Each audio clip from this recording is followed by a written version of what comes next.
Hey guys, welcome back to my channel. Today I'm going to be showing you how I do my gel nails using silk wraps.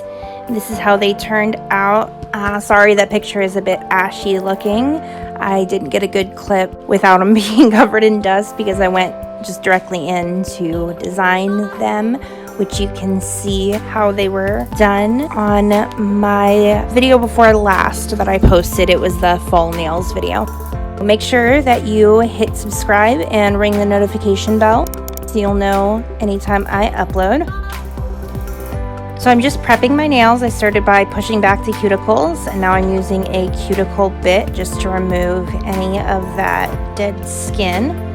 Then I use that cuticle bit just to kind of pull the edges of the cuticles back, kind of up away from the nail plate, because I'm going to use a ball bit to remove all that excess skin on top. So now I'm just using from that same set, which of course everything is linked in the description below, but I'm using this kind of bullet flame bit just to further push the cuticles back and remove any excess skin from the plate. And then using the ball bit just to massage away all of that dead cuticle on top.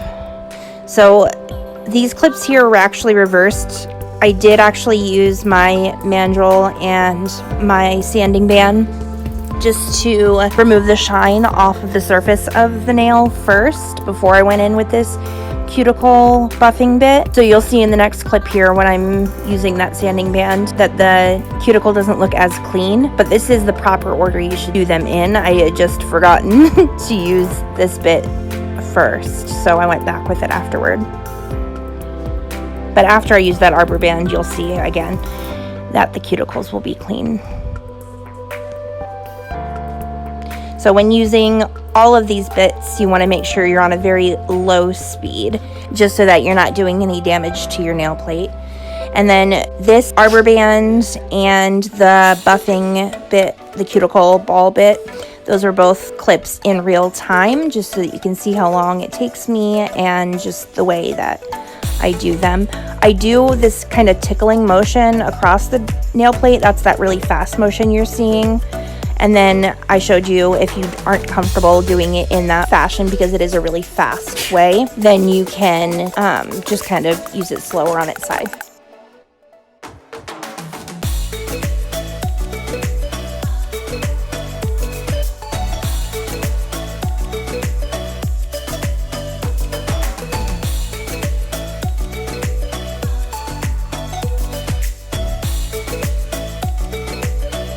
So now this is the silk wrap that I'll be using.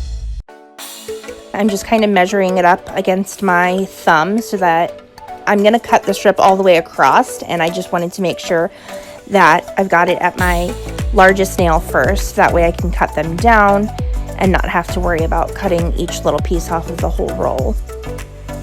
And this package of silk wraps is really inexpensive, so you'll get a ton of uses out of it. So after I measure the silk wrap and cut off just a little bit so that I'll have a free edge, I'm using my base gel and then laying the silk wrap directly on top and pressing it down to make contact everywhere that the nail plate is. And the main reason I'm using this method is because I had previously really damaged my nails so that they are really thin right now and there's no free edge. So I wanted to make some stiletto nails, and I wanted to have good adhesion, and I also wanted to protect my nails so that they're going to grow stronger. And the silk wrap method is a really good way of doing that. It adds strength to them because when you have thin nails, it's really easy to damage them further and have the product pull away from the nail and lift very easily. So having this wrap on there just allows the product to adhere better and not damage your nails so much. If they do lift, it's going to be away from the wrap and most likely instead of away from the nail. So you're not going to be damaging your nails even further. So I'm just showing you a couple nails how I do that. It's basically the same thing, and then after each nail I do a flash cure, and then after all 5 nails are done I do a full minute cure. Then I am just adding some gel to that free edge tip tip, and then I flash cure it for 10 seconds and then pinch it so it's got a nice C-curve, and then finish with another 15 to 20 seconds just so that it locks in that C-curve. And then again, after all 5 nails are done, then I'll do the full minute cure.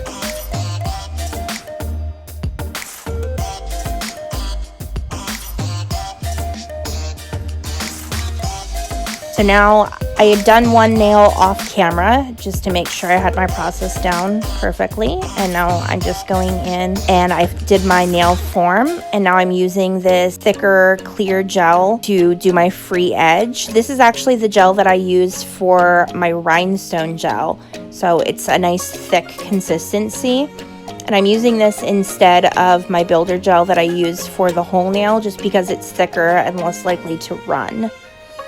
So I'm just using this first to build my free edge. Once the free edge is built and connected up onto that base plate, you can remove the form.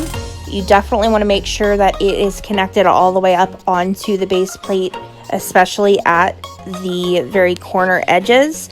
Otherwise, that free edge can break off when you remove the form. So I know this is really hard to see because it's clear, but I'll be going in with a cover pink here in just a moment, so you'll be able to see that a lot better. And I've used silk wraps before, but I've never actually used builder gel before, so this was my first time ever using builder gel. So the process wasn't perfect. So I definitely have the hang of it now. I did my fill on this set. I'd shortened the nails and done a fill, and the process went so much smoother. So I will have a video for you guys in the future showing gel nails because they really adhere very well to my nails.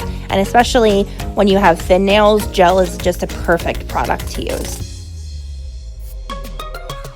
So after I get that free edge shape applied in the stiletto way that I want it, I do give it a flash cure 10 seconds and then pinch it again just to make sure that everything is sitting nicely and in that C-curve shape that I want it to be in. So once that has been cured, then I'm going in with this Yogi builder gel in the cover pink color, and I'm starting along my free edge. Now I should have gone in first with a slip layer, but I forgot about that step with this first nail. So it is easier to work the gel through if you go in with a slip layer.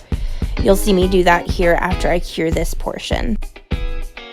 And remember, I do have a discount code for 10% off on Yogi products. This gel is a really good quality. I like it so much, and I have a couple other colors. I think I have a white and a clear, so you'll definitely see me using it more in the future because I really do like it. It works again really well with my nails since they are thinner. It just has that great adhesion and everything that I'm looking for. So if you want to purchase that, it'll be linked below in the description box, and of course that discount code will as well.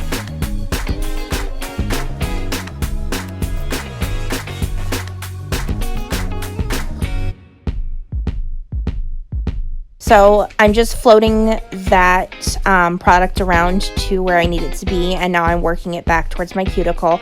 I didn't start at my cuticle because, like I said, this is my first time working with gel, and I wasn't confident that I wouldn't have it running into my cuticle and sidewall, so that was why I started on the free edge. But when I did my fill, I did start at the cuticle, and it worked really well.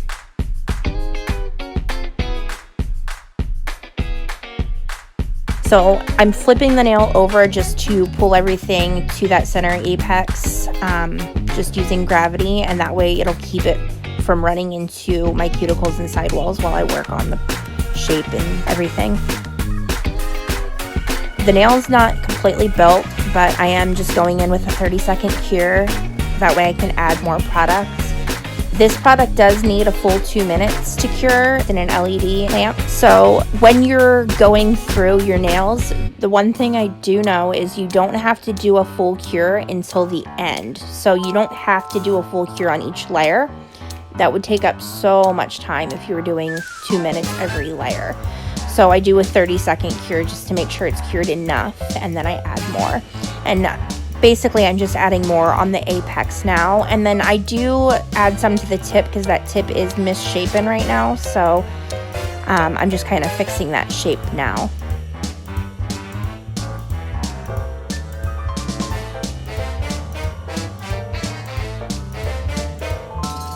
And like I said, this was my first time working with a builder gel like this, other than for like my rhinestones. I had never built a full nail with a builder gel, so I think I did good for my first time, but next time will definitely be better and a lot smoother, just because I'm a lot more comfortable with the product now.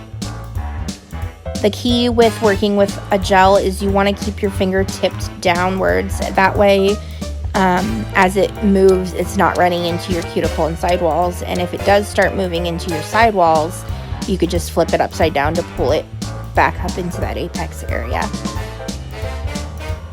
So once I get that tip shaped exactly how I want it, I'm going to go immediately into the lamp. That way I can freeze it into place and not have it moving around. Because that tip was on the side and not on the top, it was important to freeze it right away. So now I'm adding just a little bit more. This part, actually, I didn't need to add this extra bit that I am. The nails were definitely thick enough as they were. I was a bit insecure about making them too thin because I was not aware that gel is as strong as it is. I thought it would be easier to break than acrylic or polygel, so I had no idea it was such a strong product. So I ended up filing off a ton of product, and it really is just a waste of product and time to add so much product on. So this last step definitely was not necessary, but I did it, so I wanted to show it to you.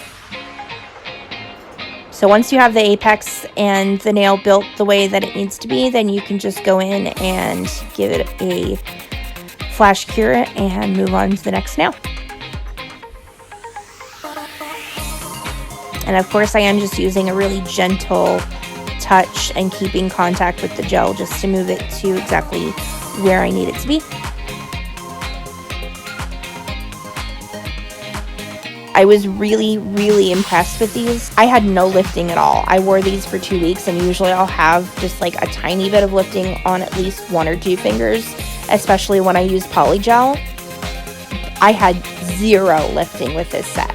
So when I went in for my fill, I just shortened the nails up and then filled in the back. I didn't have to remove any product for lifted areas. I was super, super happy. So I actually didn't get a chance to film the shaping of these nails, so you guys won't see that, but you'll see here in just a second the finished nail. If you want to see the fully designed set, make sure you check out my fall nails video. That's it, guys. This is how the nails looked after they were all shaped and filed. Let me know what you think down in the comments. Make sure you hit like and subscribe, and I'll see you all next time.